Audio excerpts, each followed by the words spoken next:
ఓం నమో వెంకటేశాయ.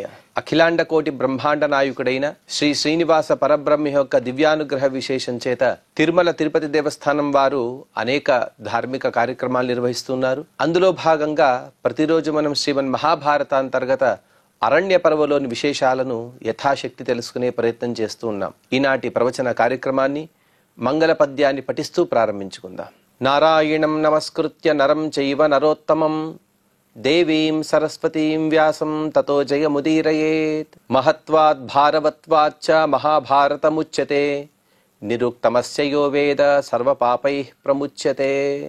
శ్రీ గురుభ్యో నమః. హరి ఓం.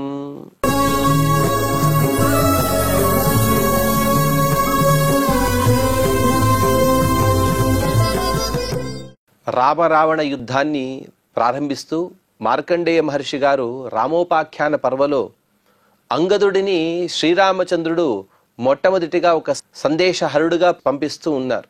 అనగా తన యొక్క సందేశాన్ని తెలపడానికి కుశాగ్రమతి అయినటువంటి అంగదుడిని సూచించి, అంగదుడు తను లంకను ప్రవేశించే సందర్భంలో ఆ లంకానగరం యొక్క ప్రాకారాలను కూడా చక్కగా వర్ణిస్తున్నారు మార్కండేయ మహర్షి గారు. అందులో అగాధమైనటువంటి తోయాలు అనగా నీళ్లున్నాయి, పైన ముళ్లతో కూడినటువంటి చెట్లు ఉన్నాయి.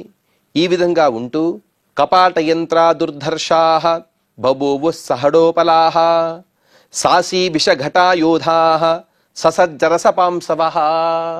శత్రు దుర్భేద్యంగా తన యొక్క కోట గోడలను నిర్మించుకున్నాడు రావణుడు. మొట్టమొదటిగా కోట గోడల యొక్క ద్వారాలను గట్టిగా బంధించాడు. ఎవరెంత ప్రయత్నించినా కూడా దాన్ని భేదించలేరు. ఆ విధంగా బలంగా మూసివేశారు. శిలావర్షం కురిపించేటువంటి యంత్రాన్ని కూడా కోట గోడల పైన అమర్చి ఉన్నారు. అంతేకాదు అక్కడ అనేక రకాలైనటువంటి వ్యూహాలను, వాటికి కావలసినటువంటి యంత్రాలను కూడా అమర్చారు. ఆ వివరాలను మహర్షిగా వివరిస్తూ అనేక రకాల కొమ్మలను అక్కడ అలా నాటి ఉంచారు. ఆ కొమ్మలు కూడా దాటిగా ఉండేటువంటి ముళ్ళన్నీ కూడా ఉన్నాయి. ఇక వరి యొక్క కుప్పలు అక్కడ గట్టిగా కట్టి ఉంచారు. వాటికి నిప్పు పోసి అలా తోసివేస్తే చాలు ఎదుటిగా వచ్చేటువంటి భటులకు అందరికి కూడా నిప్పంటుకుంటుంది. ఆ విధమైనటువంటి ఏర్పాట్లు అక్కడ చేయబడ్డాయి. ఇంకా సప్త పరిఖలోని ఇంతకు ముందు కూడా మనం విన్నాం. అనగా నీళ్లతో కూడుకున్నటువంటి గుంతలు, ఆ గుంతలు దాటి వచ్చిన తర్వాత ఎన్నో వ్యూహాలు, ఎన్నో యంత్రాలు అక్కడ రచించబడి ఉన్నాయి. ఆ అన్నిటినీ కూడా అతిక్రమించడం అనేది అందరికీ అసాధ్యమే. వీటికి తోడు విషసర్పాలని కొన్ని బాగా సంచులలో కుప్పలుగా కట్టిపెట్టి ఉన్నారు. ఎవరైనా శత్రువులు వస్తే వారిపైన ఆ విషసర్పాలను ప్రయోగించడమే. తద్వారా శత్రువులందరూ కూడా పారిపోతారు. ఇంకా సైనికులు, ఉడుకుతున్నటువంటి లక్క, అలాగే దుమ్ము, ఈ విధంగా అనేక ఉపాయాలతో శత్రువుని ఏ విధంగా ఆపాలో ఆలోచించి చక్కటి ఏర్పాట్లను తను అక్కడ చేశాడు. అలాగే ఇక్కడ ఉన్నటువంటి ఏ వ్యూహాన్ని కూడా దాటి ఏ శత్రువు కూడా ముందుకు రాలేదు. అంత శత్రు దుర్భేద్యమైనటువంటి వ్యూహాన్ని రావణుడు అక్కడ రచించి ఉన్నాడు. ఇంకా ముసలా లాత నారాచ తోమరాసి పరశ్వధైః అన్వితాశ్చ శతఘ్నీభిః సమధూచ్చిష్టముద్గరాః. ముసలము, కొరివి బాణాలు, తోమరాలు, ఖడ్గాలు, పరశువులు, శతఘ్నులు, ఇవే మొదలైనటువంటి అనేక ఆయుధాలన్నిటిని కూడా ఆ కందకాల చుట్టూ వాటిని అమర్చి ఉన్నారు. ఎవరైనా శత్రువులు వస్తూ ఉంటే కేవలం యంత్ర సహాయంతోనే వాటిని వారిపైన ప్రయోగించవచ్చు. పురద్వారేషు సర్వేషు గుల్మా స్థావర జంగమాః బభూవుపత్తి బహుళాః ప్రభూత గజవాజినః. ఏదైతే పురద్వారం ఉన్నదో అనగా అందరూ ప్రవేశించేటువంటి ద్వారం, శత్రువులైనా ఎవరైనా సరే ఆ ద్వారం గుండా మాత్రమే రావాలి. ఆ ద్వారాల దగ్గర రెండు విధమైనటువంటి వ్యూహాన్ని అక్కడ నిర్మించారు. ఒకటి స్థావర గుల్మములు, అలాగే ఇంకొన్ని జంగమ గుల్మములు. నగర ద్వారాలపైన ఎవరైనా శత్రువులు వస్తే ఆ శత్రువులపైన ప్రహారం చేయడం కోసం చాటుగా దాక్కొని ఉండి సైనికులు, అనగా లంకాపట్టణం యొక్క సైనికులు వారిపైన ఆయుధాలను ప్రయోగించారు. ఆ ప్రయోగించడానికి కావలసినటువంటి కొన్ని బురుజులను ఎవరికి కనబడకుండా చాటుగా నిర్మించారు. వాటివినే ఇక్కడ స్థావర గుల్మలాలు అని అంటున్నారు. అలాగే గస్తీ తిరుగుతూ రక్షణ భారాన్ని భుజానికి ఎత్తుకున్నటువంటి సైనికులు ఉన్నారు. ఈ సైనికులని జంగమ గుల్మాలు అని అంటారు. ఇటువంటి గుల్మాలతో కూడిన గొప్ప వ్యూహ రచనతో కూడినటువంటి కోట గోడలని అంగదుడు చూస్తూ ఉన్నాడు. వీరిలో అధికాంశం పదాతి దళాలే కనబడుతూ ఉన్నాయి. అనగా రక్షణ కోట గోడ ఏదైతే ఉందో దానిలో ఎక్కువ భాగం పదాతి దళాలే అక్కడ సంచరిస్తూ ఉన్నారు. కానీ కొద్ది మంది మాత్రమే ఆశ్వికులు, కొద్ది మంది మాత్రమే గజారూఢులు కూడా అక్కడ కనబడుతూ ఉన్నారు. అంగద స్వతలంకాయాం ద్వారదేశముపాగతః విదితో రాక్షసేంద్రస్య ప్రవివేశ గతవ్యథః. శ్రీ రామచంద్రుని యొక్క ఆజ్ఞానుసారంగా అంగదుడు బయలుదేరాడు. అంగదుడు వస్తున్నాడనే విషయాన్ని కూడా రావణునికి ఈతపూర్వమే తెలిపారు. అటువంటి అంగదుడు లంక ద్వారం దగ్గరికి వచ్చాడు. అతని ఆగమన సూచన కూడా రావణాసురునికి తెలియజేయడం అనేది. మధ్యే రాక్షస కోటీనాం బహ్వీనాం సుమహాబలః శుశుభే మేఘమాలాభిః ఆదిత్య ఇవ సంవృతః. అంగదుడి చేతిలో ఎటువంటి ఆయుధాలు కూడా లేవు. కానీ వచ్చినటువంటి అంగదుని యొక్క సామర్థ్యం తెలిసిన వారు కాబట్టే రాక్షసులందరూ కూడా మూకుమ్మడిగా అంగదుడిని చుట్టూ చేరారు. వారెవరు కూడా అంగదుడిని పైన ప్రహారం చేయనప్పటికీ కూడా దూత వస్తే దూతను ఏ విధంగా గౌరవించాలి, దూతను ఏ విధంగా స్వాగతం చేయాలి అనే విషయాన్ని తెలియని వారు కాబట్టి వారందరూ కూడా అలా చుట్టూ చేరి అంగదుడిని తీసుకువెళ్తూ ఉన్నారు. అంటే అంగదుడు ఏదైనా దాడి చేస్తే వెంటనే అతని హతమార్దాము అనే ఆలోచనతో వారందరూ కూడా ఉన్నారు. మధ్యలో అంగదుడు సూర్యుడిలాగా మెరిసిపోతూ ఉన్నాడు. చుట్టూ ఈ రాక్షసగడం ఉన్నది. రాక్షసులందరూ కూడా నల్లగా ఉన్నారు కాబట్టి అలా మేఘమాలలతో కూడినటువంటి సూర్యుడిలాగా అంగదుడు అక్కడ శోభిస్తూ ఉన్నాడు. ససమారాధ్య పౌలస్త్యం అమాత్యే రభిసంవృతం రామ సందేశమామంత్రియ వాగ్మి వక్తుం ప్రచక్రమే. అటువంటి రాక్షస గణంతో కూడినటువంటి అంగదుడు పౌలస్త్య నందనుడైన ఈ రావణుని యొక్క సభకు వచ్చాడు. అనేక మంత్రులు, పరివార జనులు అందరూ కూడా సభలో వేంచేసి ఉన్నారు. అటువంటి సభలో, గొప్ప దివ్య సభలో అంగదుడు రాముని యొక్క సందేశాన్ని తను తెలుపుతూ ఉన్నాడు. ఆహత్వాం రాఘవో రాజన్ కోసలేంద్రో మహాయశాః ప్రాప్తకాలమిదం వాక్యం తదాదత్స్వ కురుష్వచ. ఓ రావణాసుర, ఓ రాజన్, కోసల దేశపు మహారాజు, మహా యశస్వి, మహా తపస్సంపన్నుడైన శ్రీరామచంద్రుడు నా ద్వారా ఒక సందేశాన్ని నీకు పంపించాడు. సమయోచితమైనటువంటి ఆ సందేశాన్ని వినిపిస్తాను, జాగ్రత్తగా విను. తర్వాత ఆచరించాలా వద్దా అనేది నీ ఇష్టం. కానీ నా యొక్క నీపైన అభిమానంతో చెబుతున్నాను, రాముని సందేశాన్ని ఎలాగైనా ఆచరించే ప్రయత్నం చేయమని అంగదుడు అతనికి సూచిస్తూ, అకృతాత్మాన మాసాద్య రాజాన మనయే రతం వినశ్యంత్య నియావిష్టాః దేశాశ్చ నగరాణి చ. శ్రీరామచంద్రుడు సాక్షాత్తుగా రావణునికి ఏమి చెప్పనప్పటికీ కూడా ఒక రాజు ఇలా ఉండాలి, రాజుకి రాజ్యాన్ని చక్కగా సంరక్షణ బాధ్యత తప్ప వేరే బాధ్యత అనేది ఉండదు. రాజు ధర్మబద్ధంగా ఉంటే రాజ్యమంతా కూడా ధర్మబద్ధంగా, సుభిక్షంగా, క్షేమంగా ఉంటుంది. అందుకోసం ఏ దేశపు రాజు తను ఇంద్రియ నిగ్రహాన్ని కోల్పోతాడో, అలాగే అధర్మాన్ని ఆచరిస్తాడో అటువంటి రాజు యొక్క దోషం వలన దేశం మొత్తం కూడా నశిస్తుంది. ఇతపూర్వమే మనం చెప్పుకున్నాం, జరుగుతున్నది రామ రావణ యుద్ధం. అందులోనూ కూడా అధర్మాన్ని చేసిన వాడు రావణుడు. ఈ విషయాన్ని ఒక సుభాషితంలో కూడా చెబుతారు. కలక్కరోతి దుర్వృత్తం నూనం ఫలతి సాధుషు దశాననో హరత్సీతాం బంధనంతు మహోదదేహే అని. రామరావణ యుద్ధం జరిగింది, అధర్మాన్ని చేసిన వాడు రావణుడు. కానీ బంధనం అనేది జరిగినది సముద్రుని పైన. ఇందులో సముద్రుని ఎటువంటి దోషాన్ని కూడా లేదు. కానీ ఆ రావణునికి దగ్గరగా ఉండటం వలన ఏ విధంగా అయితే సముద్రుడు కూడా బాధపడ్డాడో, అంటే సముద్రుడి పైన ఆ సేతువు నిర్మించడం వలన అతను బాధపడ్డాడనే విషయం కాదు, కానీ దుష్టుడేదైనా దుష్టకార్యాన్ని చేస్తే తద్వారా సజ్జనులు కూడా, దగ్గర ఉండేటువంటి వారు సజ్జనులైనా దుర్జనులైనా వారు కూడా బాధింపబడతారనే విషయాన్ని ఇక్కడ చెబుతారు. అలాగే ఇక్కడ శ్రీరామచంద్ర ప్రభువు కూడా చెబుతూ, ఏ దేశపు రాజు ఇంద్రియ నిగ్రహాన్ని కోల్పోతాడో, అధర్మాన్ని ఆచరిస్తాడో అటువంటి రాజు నశిస్తాడు, రాజ్యము నశిస్తుంది. అందుకోసమేనయ్యా ఇదే మహాభారతంలో చివరి భాగంలో చెబుతారు, కాలానికి రాజు కారణం కాదు గాని రాజే కాలానికి కారణము. రాజు ఏ విధంగా ఉంటాడో కాలం కూడా అదే విధంగా పరిణమిస్తుంది. రాజుకు తగ్గట్టుగా ఫలితాలని ప్రజలందరూ కూడా పొందుతారు.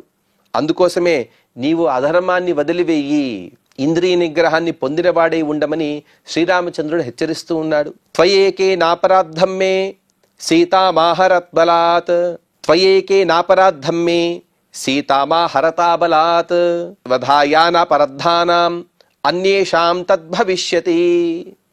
ఓ రావణాసుర, సీతాదేవిని బలవంతంగా అపహరించావు. ఏదో నాతో యుద్ధం చేసి ఆ యుద్ధంలో గెలిచి ఉండి నీవు అపహరిస్తే అదొక విధానం. అలా కాకుండా మోసం చేశావు. మోసం చేసి ఆవిడ యొక్క అభిప్రాయానికి విరుద్ధంగా ప్రవర్తిస్తూ ఆవిడని బలవంతంగా అపహరించావు. నాతో వైరం పెట్టుకుని ఇంకొక గొప్ప అపరాధాన్ని కూడా చేశావు. ఇటువంటి నీ ఒక్కడి అపరాధం వలనే నీ సమస్త రాజ్యము, నీ రాక్షసగణమంతా కూడా నశిస్తుంది కదా. ఇది సరైంది కాదు కదా. రాజు అనేవాడు ప్రజల యొక్క సంక్షేమాన్ని కోరుతూ తన సుఖాన్ని కూడా వదులుకోవాలి. కానీ నీవేం చేస్తున్నావంటే దీనికి విపరీతంగా నీ సుఖాన్ని కోరుకుంటూ దాని సుఖానికి రాజ్యం మొత్తాన్ని కూడా పణంగా పెడుతూ ఉన్నావు. అంటే అందరూ వధించబడినా కూడా చాలు, పర్వాలేదు, నా యొక్క ఏదైతే సుఖం ఉంటుందో ఆ సుఖాన్ని నేను నెరవేర్చుకుంటాను అనే పట్టుబట్టావు. ఇది సరైన విధానం కాదు. ఏ త్వయా బలదర్పాభ్యాం ఆవిష్టేన వనేచరాః ఋషయో హింసితా పూర్వం దేవాశ్చాప్యవమానితాః రాజర్షయశ్చ నిహతాః ఉదత్యశ్చ హృతాస్త్రియః తదిదం సమనుప్రాప్తం ఫలం తస్యాన యస్వతే. ఇంతవరకు కూడా రావణుడు చేసిన దుర్వృత్తాలన్నిటినీ కూడా శ్రీరామచంద్రుడు ఇక్కడ వివరిస్తూ ఉన్నాడు. ఓ రావణ, నీవెంతో బలవంతుడివి, అలాగే ఎన్నో వరాలను కూడా పొందావు. అంతవరకు మాత్రమే ఉంటే సరిపోయేది. కానీ దాని ద్వారా నీవెంతో గర్వాన్ని కూడా పొందావు. ఆ గర్వం అనే దుర్గుణంతో అడవులలో ఎక్కడో ఉండేటువంటి రాజర్షులు మునులు తపస్సు చేస్తుంటే వారి యొక్క తపస్సుకి విఘ్నాన్ని చేశావు. అలా వారిని హింసించావు, దేవతలను అవమానించావు, రాజర్షులను సంహరించావు. నీవు అపహరించిన స్త్రీలకు లెక్కలేదు. అంతమంది స్త్రీలని అపహరించి వారిని అత్యాచారం చేసి వారిని సంహరించి ఎంతో విధంగా ఎందరినో ఎంతో కష్టపెట్టావు. ఆ కష్టాలన్నిటికీ ఫలితాన్ని నీవు త్వరలోనే అనుభవించబోతూ ఉన్నావు.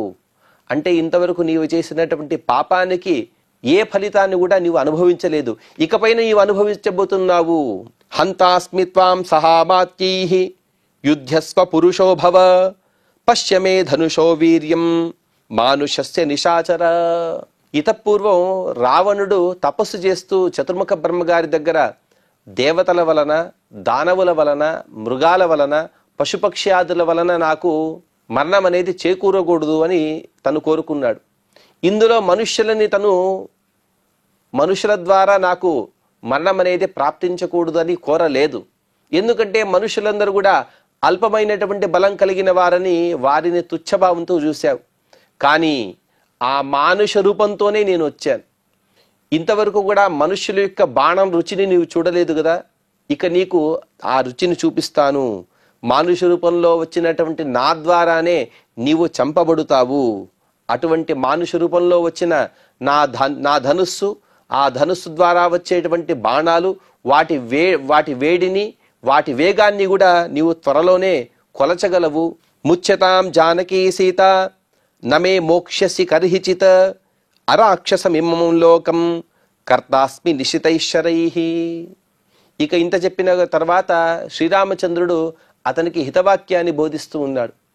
లేదు, నా రాజ్యంలో ఉండేటువంటి ప్రజలందరూ కూడా సుఖంగా ఉండాలి, నేను కూడా సుఖంగా ఉండాలని ఏదైనా ఒక భావన ఉంటే వెంటనే సీతాదేవిని వదిలేసి నీవు శరణు కోరు, నేను వదిలేస్తాను, నీ రాజ్యంలో ఒక్కరి ప్రాణం కూడా పోదు. దీనికి పూర్తిగా నేనే బాధ్యుడిని అని నీవు ఒప్పుకోవాలి. ఆ విధంగా చేయకపోతే మాత్రం నిన్ను నీతో పాటు ఎవరైతే సైన్యంగా వస్తారో ఆ రాక్షసులందరినీ కూడా వధించి వారి కులాలను కూడా నేను వధిస్తాను. ఇందులో ఎటువంటి సందేహం వలదు. ఇతి తస్య బ్రువాణస్య దూతస్య పరుషం వచః శ్రుత్వా నమృషే రాజా రావణః క్రోధమూర్ఛితః. ఈ విధంగా దీర్ఘంగా రాముని యొక్క సందేశాన్ని తెలిపాడు అంగదుడు. అంగదుడు తన అభిప్రాయాన్ని చెప్పలేదు కానీ శ్రీరామచంద్రుని యొక్క సందేశాన్ని మాత్రమే వినిపించాడు. కానీ విన్నటువంటి మూర్ఖుడైన రావణుడు ఆ అంగదుడిపైన ఎంతో ఆగ్రహం చెందుతూ వెంటనే ఎంతో క్రోధాన్ని పొందాడు. ఇంగితజ్ఞాస్తతో భర్తృః చత్వారో రజనీచరాః చతుర్వ్యంగ్యేషు జగృహుః శార్దూలమివ పక్షిణః. ఎప్పుడైతే రావణుడు అంగదుడిపైన అంత కోపాన్ని పొందాడో వెంటనే 4 రాక్షసులు అలా పెద్ద పులిలాగా వారందరూ కూడా లంఘిస్తూ గట్టిగా అంగదుడి కాళ్లను పట్టుకున్నారు. అంటే వెంటనే ఈ అంగదుడిని బంధిద్దాము, ఇతన్ని వధిద్దామని వారందరూ కూడా అనుకున్నారు. కానీ తాన్స్తథాంగేషు సంసక్తాన్ అంగదో రజనీచరాన్ ఆదాయైవ ఖముత్పత్య ప్రాసాద తలమావిశత. ఎప్పుడైతే 4 రాక్షసులు తన కాళ్లను పట్టుకున్నారో వెంటనే అంగదుడు కూడా మహాబలశాలి కాబట్టి ఆ 4 రాక్షసులతో సహా పైకి ఎగిరాడు. ఎంతో పైకెళ్ళిపోయి ఒక భవనం యొక్క శిఖరం పైన గట్టిగా కాళ్లను విదిల్చడం చేత వేగేనోత్పతసస్తస్య పేతుస్తే రజనీచరాః భువి సంభిన్న హృదయాః ప్రహార వరపీడితాః. ఆ అంగదుడు పైకి ఎగరడం వలన వచ్చేటువంటి వేగాన్ని, అలాగే అతడు కాళ్లను గట్టిగా విదిల్చడం వలన కలిగినటువంటి వేగాన్ని రెండిటిని కూడా తట్టుకోలేక ఆ 4 రాక్షసులు కూడా ఆకాశం నుండి పైనుండి కిందికి పడ్డారు. కింద పడుతూ వారి శరీరాలకి అనేక గాయాలయ్యాయి. సంసక్తో హర్మ్య శిఖరాత్ తస్మాత్ పునరవాపతత లంఘయిత్వా పురీం లంకాం సువేలస్య సమీపతః. ఆ భవనం యొక్క శిఖరం పైనుండి పైకి ఎగిరినటువంటి అంగదుడు సువేల పర్వతము అనే పర్వతాన్ని దాటి పునః లంకానగరం యొక్క అటువైపు ఉన్నటువంటి శ్రీరామచంద్రుని దగ్గరికి వచ్చాడు. కోసలేంద్ర మథాగమ్య సర్వమావేద్య వానరః విశశ్రామ సతేజస్వి రాఘవేణాభివందితః.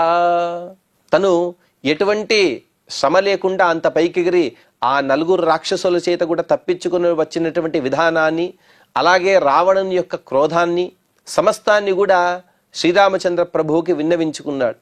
శ్రీరామచంద్రుడు చాలా మెచ్చుకున్నాడు. దూతగా వచ్చిన వాడిని ఎలా సత్కరించాలో, ఎలా ఎదుర్కొనాలో అని కూడా తెలియని ఆ రావణుని యొక్క మూర్ఖత్వాన్ని నిందించారు అందరూ కూడా. అటువైపు ఆ తర్వాత వారందరూ కూడా అంగదుడిని ప్రశంసించారు. శ్రీరామచంద్రుడు కూడా ఇక నీవు అంగద విశ్రాంతి తీసుకోమని అంగదుడిని పంపించాడు. తతఃసర్వాభిసారేణ హరీణాం వాతరంహసాం భేదయామాస లంకాయాః ప్రాకారం రఘునందనః. ఇన్ని హితవాక్యాలు చెప్పినప్పటికీ కూడా నాకు యుద్ధమే కావాలి, ఎలాగైనా సరే సీతామ్మవారిని వదలనని పట్టుబట్టి కూర్చున్నాడు రావణుడు. అటు తర్వాత శ్రీరామచంద్రుడు వాయువేగ సంపన్నులైనటువంటి వానర సేనతో కలిసి లంకానగరం పైన దండెత్తి క్షణాల్లోనే ఎంతో దుర్భేద్యమైనటువంటి పరిఖలు కలిగినటువంటి ఆ లంక యొక్క కోట గోడలను భేదించాడు. బిభీషణ రక్షాధిపతి పురస్కృత్యాథ లక్ష్మణః దక్షిణం నగరద్వారం అవామృద్దా దురాసదం. అలాగే విభీషణ జాంబవంతులతో కూడినటువంటి లక్ష్మణస్వామి తను కూడా లంకానగర యొక్క దక్షిణ ద్వారం దగ్గరికి వెళ్ళి ఆ ద్వారాన్ని క్షణాల్లోనే మట్టిలో కలిపివేశాడు. ఎంతో దుర్భేద్యమైనటువంటి పరిఖలున్నాయి, ఇంకా ఎన్నో యంత్రాలున్నాయి, అన్నిటినీ కూడా ధ్వంసం చేసేశారు వానర వీరులందరూ కూడా కలిసి. కరభారుణ పాండూనాం హరీణాం యుద్ధశాలినాం కోటిశత సహస్రేణ లంకామభ్యతతత్తదా. ఎంతమంది వానరులు ఒకేసారి లంక పైన దండెత్తారంటే 100 కోటి సహస్రేణ 100 కోట్ల వానరులు అనగా 100 కోట్ల వానరులు ఒక పాఠం అయితే, ఇంకొక పాఠం 100,000 కోట్ల వానరులు అక్కడ ఒకేసారి లంకా నగరం పైన దండెత్తారట.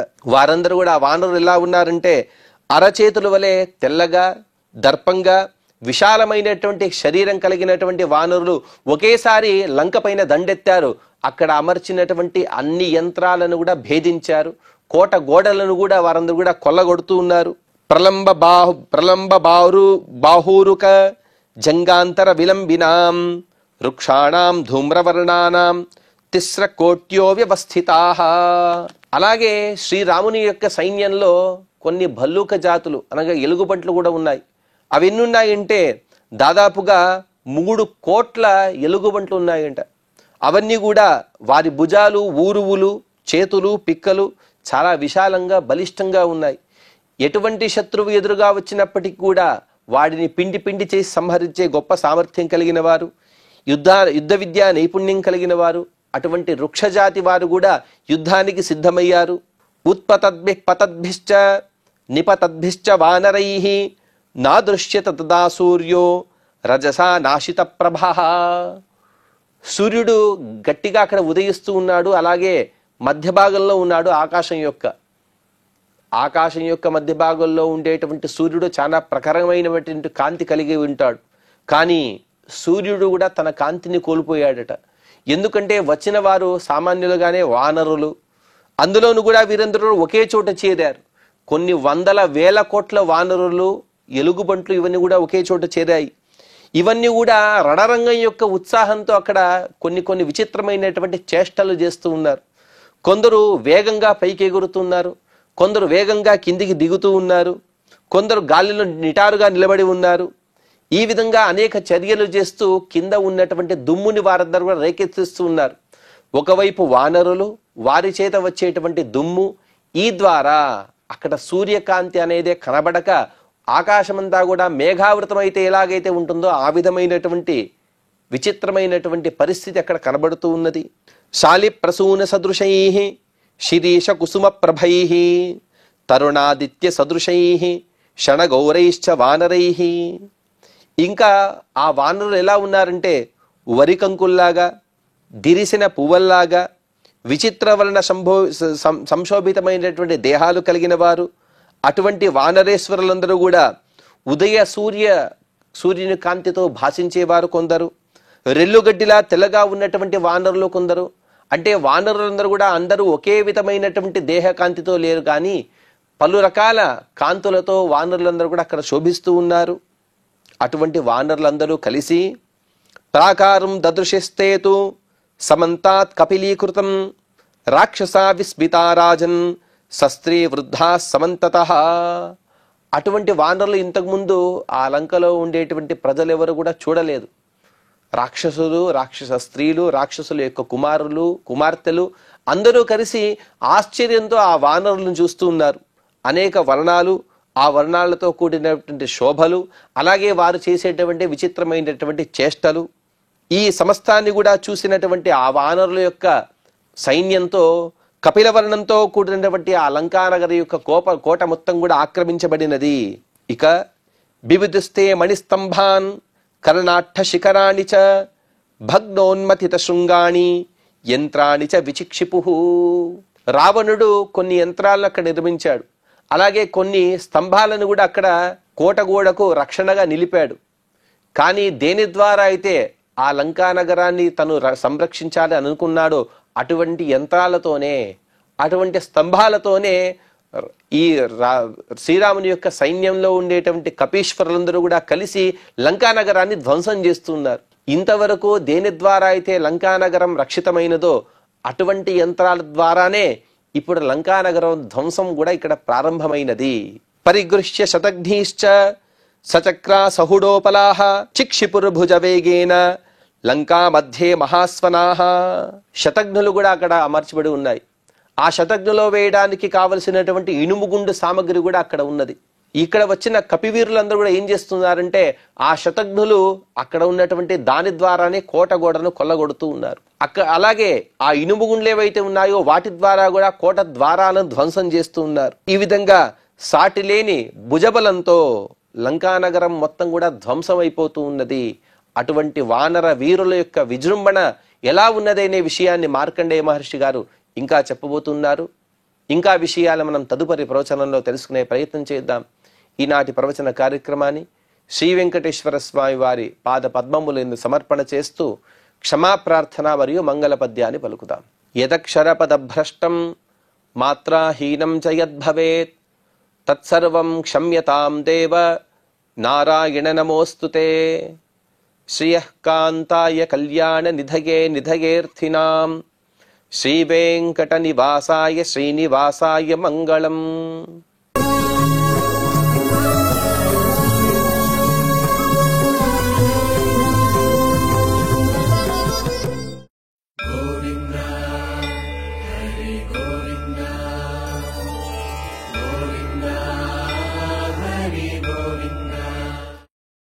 ఓం నమో